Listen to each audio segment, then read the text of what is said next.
اور آج آقا عباس کے حوالے سے عباس کے نام پہ ہر ایک کی حاجت پوری ہوتی. ایسے ایسے واقعات، معجزات، کرامات، اور ہمیشہ بھی، آج کل بھی، آج کے زمانے میں بھی آنکھوں کے سامنے. کوئی وجہ تو ہوگی نا. اللہ، میں نے کل بھی عرض کیا تھا، عادل ہے. کسی کو دیتا ہے تو دیکھ کے دیتا ہے کہ یہ اس چیز کو ڈیزرو کر رہا ہے کہ نہیں. عباس کو اتنا بڑا رتبہ ملا ہے. اس کی ایک وجہ جو سمجھ میں آتی وہ یہ کہ عباس کی زندگی کی جو سب سے بڑی تمنا تھی، ہر ایک کی ایک خواہش ہوتی ہے نا، ہر ایک کا ایک ٹارگیٹ ہوتا ہے، ہر ایک کا ایک گول ہوتا ہے، ہر ایک کا کوئی کام کرنے کا ایک مقصد ہوتا ہے. یہ جو ہمارے بچے اتنے سال، سنا آج کل کوئی ایسا بڑا اہم ایگزام بھی چل رہا، تو اب یہ جو ایگزام وغیرہ اتنے سال محنت کرتے، ایک مقصد ہے کہ ڈاکٹر بننا، انجینئر بننا، سرجن بننا. کتنی محنت آدمی کرتا ہے، ہر ایک کا ایک مقصد. جب آپ حضرات کا ارادہ ہوا ہوگا، چاہے آج آپ نہ مانیں کہ امریکہ آ کے یہاں کی نیشنلٹی لینا، تو اس مقصد کو ذہن میں رکھے کتنی محنتیں اور کوششیں آپ نے کی ہوں گی. لیکن عباس کی زندگی کا صرف ایک مقصد تھا، اور وہ یہ کہ اپنے بابا کی تمنا اور مراد پوری کروں، کربلا میں آقا حسین کی مدد کروں. یہ ساری زندگی عباس کی تمنا. 40 منٹ میں کیسے اس کو بیان کرتا ہوں، 2 منٹ کی بات کو. شادی کے موقع پہ آقا کی دعا، آقا یعنی مولا کی. عباس کی ولادت کے موقع پہ ہی بات دہرائی. عباس کے بچپنے میں یہ پیغام دیا، عباس کی جوانی میں یہ پیغام ملا. جب مولا دنیا سے جا رہے تھے، عباس کا ہاتھ حسین کے ہاتھ پہ رکھا. شب عاشور یہ پیغام ملا، بار بار یہ بات ریپیٹ ہوئی، عباس تم تو کربلا، تم تو کربلا، تم تو کربلا، تم تو حسین کے لیے مانگے گئے. تو عباس کی تمنا یہی ہے. آج بات بہت آگے بڑھ گئی، ورنہ پہلے میرا ارادہ تھا کہ اس عظیم خاتون کا بھی تذکرہ کروں کہ جس نے ایسے کردار کا مظاہرہ کیا. آپ کے ذہن میں ام البنین آئی ہوں گی، وہ بھی باب الحوائج، اور خاص طور پر عراق میں جو ام البنین کی منت مانی جاتی ہے، جو ام البنین کا معجزہ پڑھا جاتا ہے، جو ام البنین کی زیارت پڑھی جاتی ہے جس عقیدت و احترام کے ساتھ. لیکن ام البنین کو سب جانتے ہیں.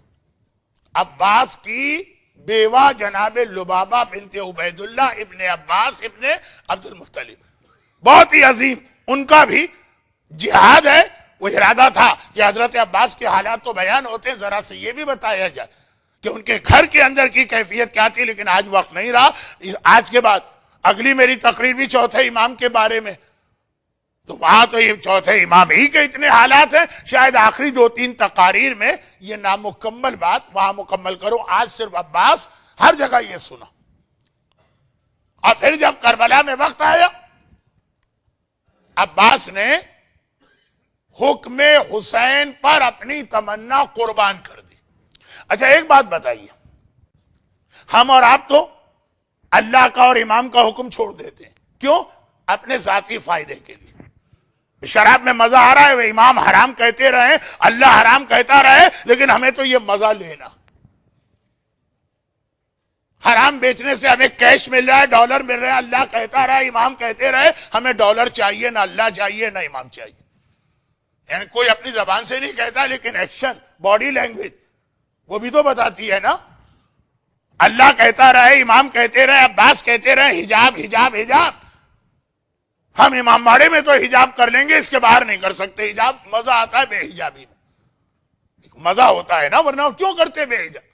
ایسا کوئی قانون نہیں ہے کسی حکومت کا کہ بے حجاب نکلو تو روزانہ تمہیں $100 دیے جائیں گے، بلکہ بے حجاب نکلنے پہ ڈالر خرچ کرنا پڑتے ہیں. ہمارے انڈیا پاکستان میں بہت سی عورتیں، میں ذاتی طور پہ جانتا ہوں، اس لیے برقع پہن لیتی ہے کہ برقع پہننے کے بعد نہ کپڑوں کی فکر، نہ زیورات کی فکر، نہ میک اپ کی فکر ہے، گئے کام کر کے آگے. اور بے حجاب نکلیں گے تو پھر تو بیوٹی پارلر اور میک اپ اور یہ سب بھی ہونا چاہیے. خرچ کرنے کو تیار، کیوں؟ مزہ آتا. ہم اور آپ یہ سارے اپنے مزے کے لیے، نہ اللہ یاد رہتا ہے، نہ امام، نہ عباس. لیکن عباس ذرا دیکھیں وہ کیا قربانی دے رہے ہیں. سکینہ پیاسی ہے، اور اتنی پیاسی ہے، نہیں میں سکینہ سے بھی زیادہ سخت پیاس پڑ رہا ہوں. اصغر پیاسا ہے، اور اتنا پیاسا ہے کہ فوج یزید رو دی. اتنے ظالم، اتنے سنگدل، اتنے پتھر دل یزیدی رو دیے. کیا عباس نہیں دیکھ رہے تھے یہ منظر؟ اصغر کی شہادت اور عباس کی شہادت میں فاصلہ ہی کتنا. عباس دیکھ رہے ہیں اور طاقت رکھتے ہیں کہ تلوار چلا کے پانی لے کے آ جائیں. جب آقا نے پانی کے لیے بھیجا تھا تو تلوار رکھوا لی تھی، خالی نیزہ دے کے بھیجا تھا.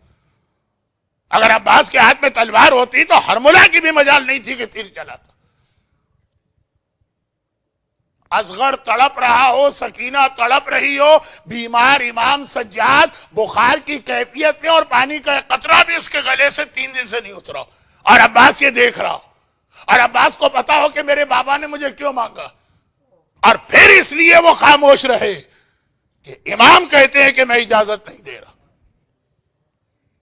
ہمیں اور آپ کو بھی اجازتیں نہیں ہیں، لیکن ہم امام کی کسی اجازت کی نعوذ باللہ پرواہ کرتے ہیں؟ اپنے معاملات میں نہیں کرتے. وہاں تو اصغر کی بات ہے. یاد رکھیے کہ اگر میں ہوتا مجھ سے تو شاید برداشت نہ ہوتا. میں کہہ دیتا آقا، اگر میرے پاس اتنی طاقت ہوتی، آقا حسین اللہ چاہے جہنم میں جلائے، اصغر کی پیاس بجھانا ہے چاہے میں جہنم میں چلا جاؤں. لیکن عباس نے کتنی اطاعت کا مظاہرہ کیا. سیرت عباس کا یہ پہلو یاد رکھیے. اصغر و سکینہ کی پیاس کو برداشت کر کے بھی طاقت رکھ کے صبر کرنا، کیونکہ امام منع کر رہے ہیں. امام کے حکم کی ایسی پیروی کرو تو عباس بنتے ہو. ہم اور آپ کتنی چھوٹی چھوٹی باتوں میں اللہ، رسول، امام سب کو بھول جاتے ہیں. یہ تو عباس کی سیرت کا ایک اہم ترین پیغام کہ دیکھو حکم خدا اور حکم دین کے بارے میں کبھی بھی کمپرومائز نہ کرنا. جو آ گیا حکم آ گیا، آنکھیں بند کر کے ماننا. برحمتک یا ارحم الراحمین وصلی اللہ علی محمد وآلہ